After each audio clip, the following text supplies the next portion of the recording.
Hi, I'm Colin. Welcome back. I'm building a travel guitar for the Great Guitar Build-Off this year. In my last video, I completed the sides of the guitar, almost. I'm going to finish that up by sanding the radius into the sides, and then I'm going to get to work on the top and back of the guitar. So let's get to it.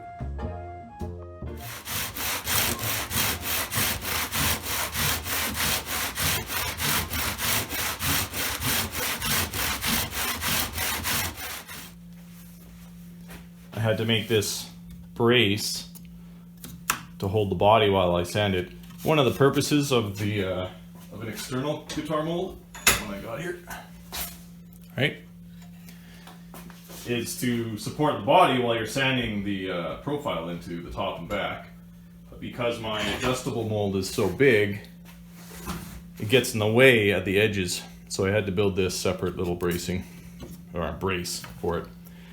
And that's fine, it's working out okay. This guitar will have a separate soundboard on the inside. This is it. I need to trim it to size still.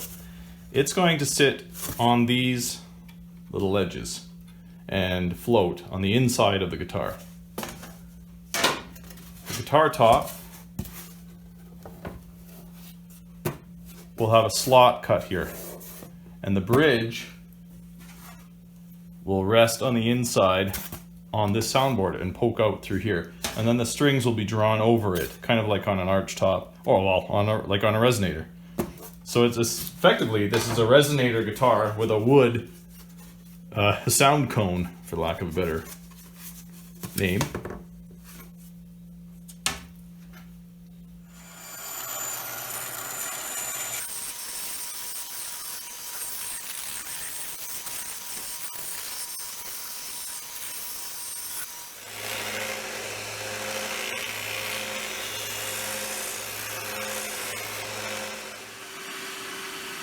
The soundboard will have a bridge plate on the bottom of it, but also on the top.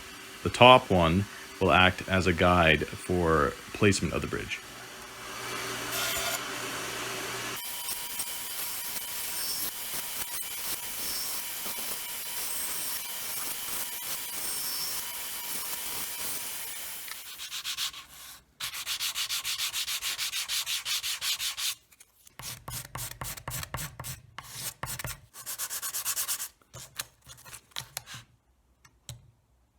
I just realized I literally could have made these out of popsicle sticks.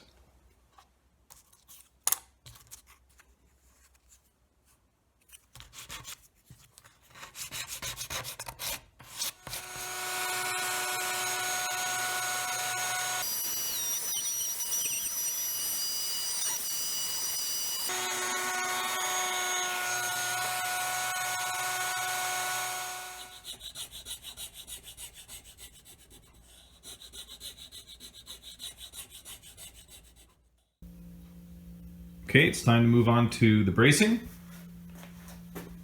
The only bracing that will have much effect on the sound will be the bracing for the soundboard. And then on the top there'll be an X brace that passes right in between the sound holes there. Mostly just for structure, to keep everything, keep its shape. And then the same on the back. So I've already rough cut these and I've traced, you can see the profile of my radius dish here. So I've traced that. I'm going to cut this out and then sand it. Let's do it.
This is a 15-foot radius dish.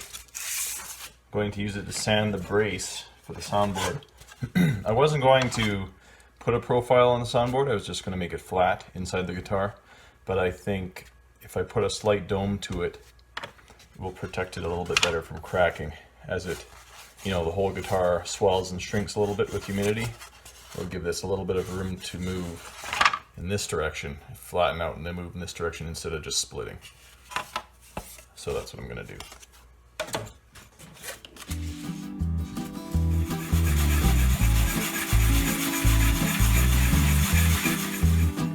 I've cut a slot in the X-brace to go over the bridge plate.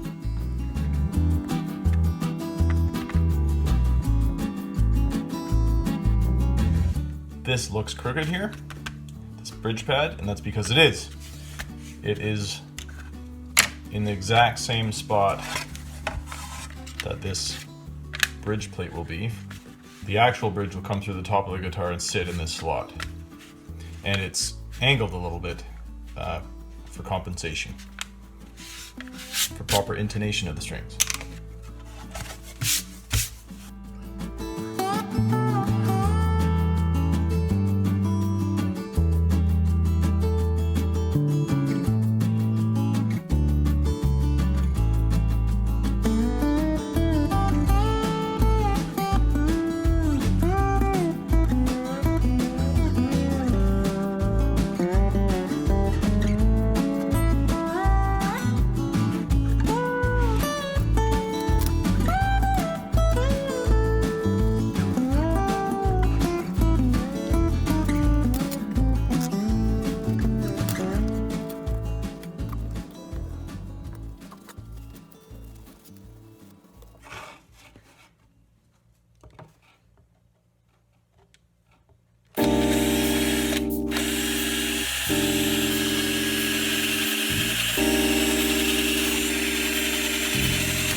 Cleaning up the sound holes, sanding them, and but I was getting a lot of movement out of this centerpiece, so I'm going to glue the bracing in, which supports that, and then I'll finish cleaning up the sound holes.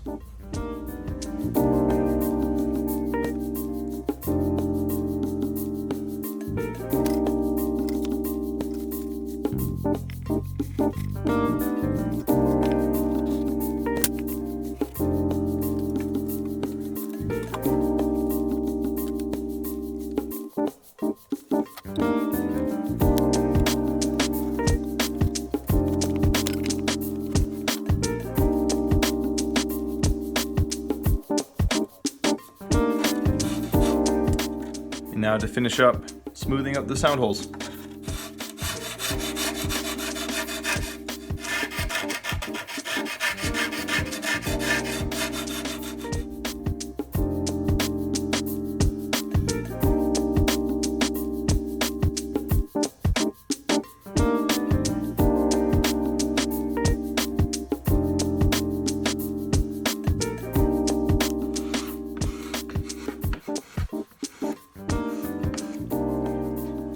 These top braces don't really contribute to the sound on this guitar.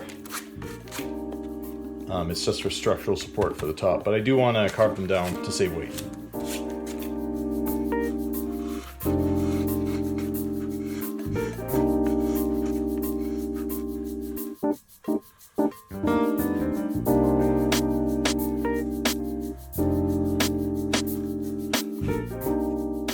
Here I'm gluing a small piece of cloth across the top of the X-brace. This will give the brace with the split on the top extra support. The grain of the cloth matters. It has to be in the same direction as the brace it's supporting. Okay, rinse and repeat 2 more times.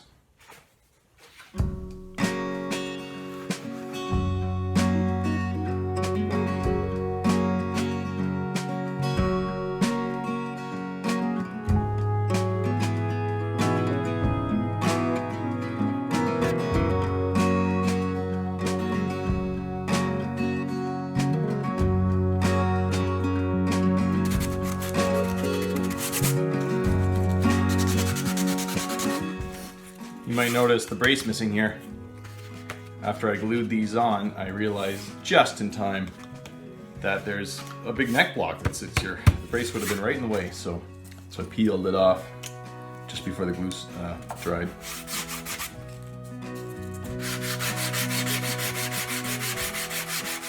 And now finally the soundboard bracing.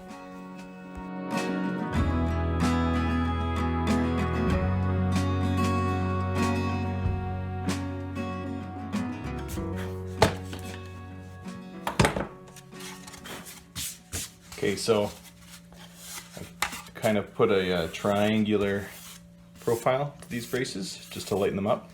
And now I want to shave them down to improve tone. Now this, this is kind of new territory. So I'm not going to pretend to I know, what I'm listening for or what I'm doing here. What I'm going to go for is to try to loosen these up to get a sort of even stiffness across the whole board. And then hopefully that will be good for the guitar. We won't really know what it sounds like till I'm done.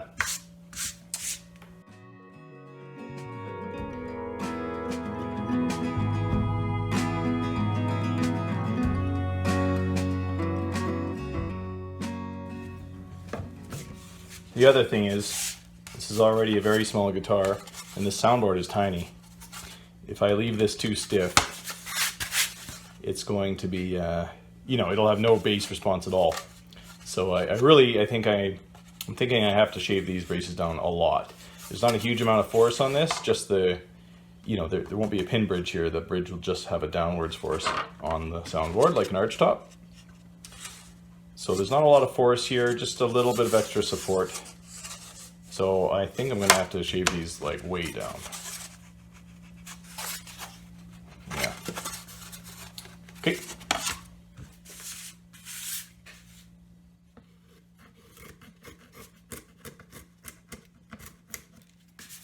Come like this.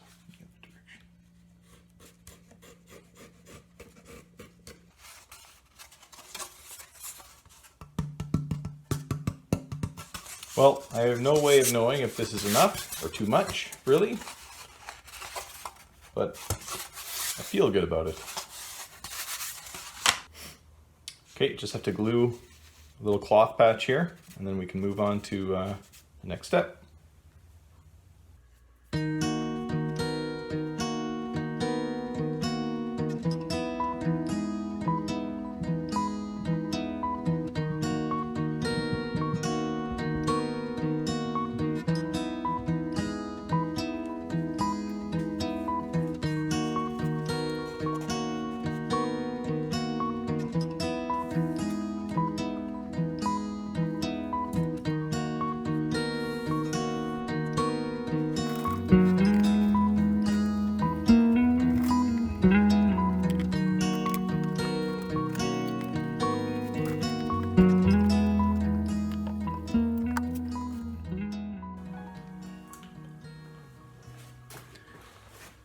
So off camera, I've trimmed these braces so they fit inside the kerfing.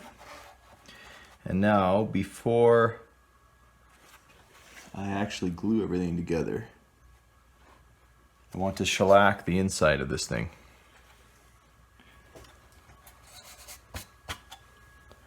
So I'm just going to take a little bit of shellac and mark the inside edge, so that when I do glue it together, I'm not gluing on shellac, I'm gluing wood to wood.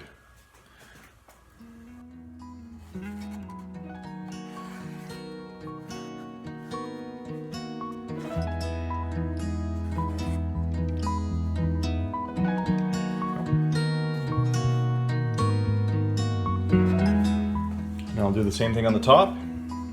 Then I'll shellac everything, glue it together.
That's the top glued on. I repeated the same procedure for the back, but I used fish glue instead of tight bond on the off chance that someone might want to take the back off of this one day.